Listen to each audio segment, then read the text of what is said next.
Now let's look at deciding the right type of analysis for comparing two variables. This topic right here is the linchpin that holds all of the second half of this course together. Everything in the second half of this course is looking at comparing two variables.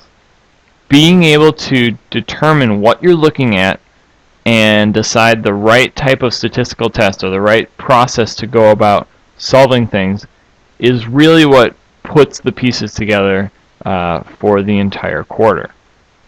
So this is super, super important. Unit 4 is all about studying relationships between quantitative and other quantitative variables. We see that when we make a scatter plot. We have some quantity over on this side, some quantity over here, and we are looking for points that form some sort of relationship that we can study. So that's all what Unit 4 is all about. Unit 5, we look at a categorical variable, which we usually think of as our treatment groups, at least in an experiment, versus some other quantitative measure. So we have, let's say, two different groups. Whether if it was an observational study, you could say males and females. If it was an experiment, you could say treatment group 1, treatment group 2. And you collect data, numerical data, from those two different groups. And so you get a list of numbers from one group, a list of numbers from another group, and you'd be able to analyze and say, are they actually different or are they fairly similar? That's what Unit 5 is going to cover when we get to the data crunching part. Unit 6 is going to be very similar. We're going to still be looking at the treatment groups or two different categorical options. However, the response variable, instead of being a number, is going to be categorical. So in some example, you could say, I want to see if putting people in two different treatment groups causes them to survive or to not survive. That would be a yes-no binomial categorical response. Whereas I want to know how many headaches they get after taking this pill versus that pill. That would be a quantity. You'd be collecting numbers in your study as your response variable. So same explanatory variable in Unit 5 and 6, but when we're looking at quantitative responses, that'll be Unit 5. Categorical responses will be Unit 6. The important part is not recognizing what unit it comes from, but just being able to recognize what type of data you're looking at so you know what type of analysis to do. Start with the quantitative and quantitative. If you're using an observational study, you are trying to find a link between two variables. Important part is that it does not prove causation. And we talked a ton about that when we looked at scatter plots. Just because there is a very strong link between two things, even if your R is 0.99, that doesn't prove that one thing causes the other. It could be just a very strong lurking variable behind both. So in an observational study, all you're doing is establishing that two things are linked and how well they are linked, but it doesn't prove what causes what. In an experiment, quantitative and quantitative variables can come up. It's not quite as common, but imagine this. Imagine that you wanted to try out different doses of a new drug that you've developed. So you use treatments of 0 milligrams of the drug, 5 milligrams, 10, 15, and 20. So you have 5 different treatment groups. Each of them has a different dose of the drug. If you were to then plot the results, okay, well, how many headaches did people in the 0 milligram group get? Okay, they got this many headaches. How many people in the 5 milligram group get? Okay, they got this many.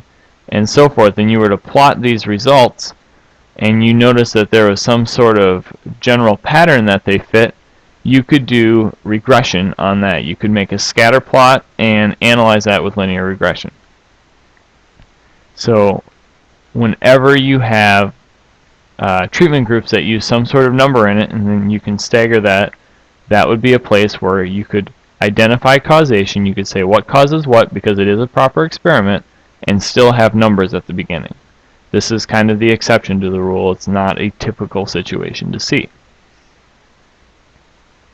Whenever we're analyzing quantitative versus quantitative, we're always going to use linear regression. So there's only really one option for the things we saw in Unit 4. It's to do linear regression on our data. Unit 5, when we have treatment groups or different categorical options as our explanatory variable, and we're measuring some number as our response variable, we could use this in an observational study when comparing groups that vary by only one thing, such as comparing the results between men and women.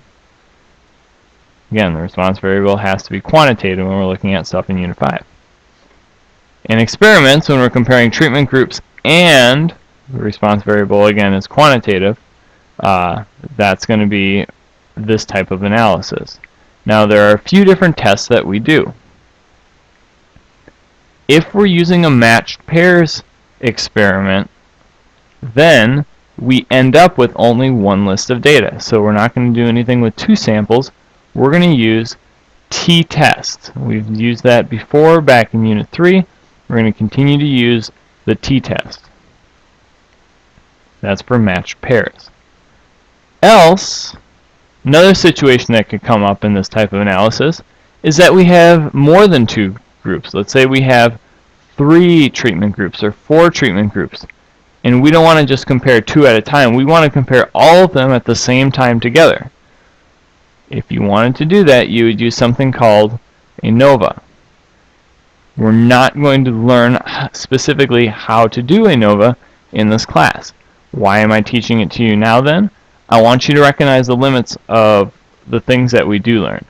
From the things we do learn, we can only compare 2 groups at a time. If you wanted to compare more than that, you would have to use some more advanced statistical methods. This is one of them, ANOVA. The last option down here is that there are only 2 treatment groups. Only 2. So typical standard experiment, one thing versus another, and we're going to use a 2-sample t-test. That's going to be a calculator function that you will use, a 2-sample t-test, to compare this group of numbers versus this group of numbers. Last thing is looking ahead to Unit 6, we're going to have categorical treatments and categorical response variables. In an observational study, you might compare men and women again, except your response variable would be categorical. It would be, I'm comparing men and women, and their voting preference is to be more Democratic or Republican. In an experiment, you could also get things where the response variable is categorical. Choose which of these 3 things do you think is Pepsi, RC, and Coke. Choose, or in an experiment you might say, what happens to a patient after a period of time? Did they survive? Are they in a very poor state? Or are they thriving and very healthy? So that way might be 3 different categorical options as a result of doing some experiment with a new procedure or a new drug. Flipping back through again, you have the 3 major different things that you need to figure out right away. Look at your explanatory variable. If it's quantitative, then you're almost always going to be looking at a quantitative response, and you're going to be using a scatter plot. If you have a categorical explanatory variable, typically seen as treatments in an experiment, then you need to look at your response variable. Is it quantitative or is it categorical? That will determine if you're looking at things from Unit 5 or Unit 6. Again, for quantitative versus quantitative, we're looking at linear regression. Categorical versus quantitative, we're looking at the t-test for matched pairs, ANOVA for multiple treatment groups at the same time, and 2-sample t-test for 2 treatment groups. And then Unit 6, if we have 2 treatments and the response variable has 2 options, so we're looking at a binomial thing, we're going to use something called the 2-prop z-test. Similar to comparing one proportion to an expected value, we're going to compare 2 proportions to each other. So they have to both be binomial, have exactly 2 treatments. The catch-all with categorical data is that if it is not exactly 2 treatments that have exactly 2 options each, you're going to use the chi-squared test, and we'll learn about that later. But that pretty much will cover all kinds of analysis with categorical data.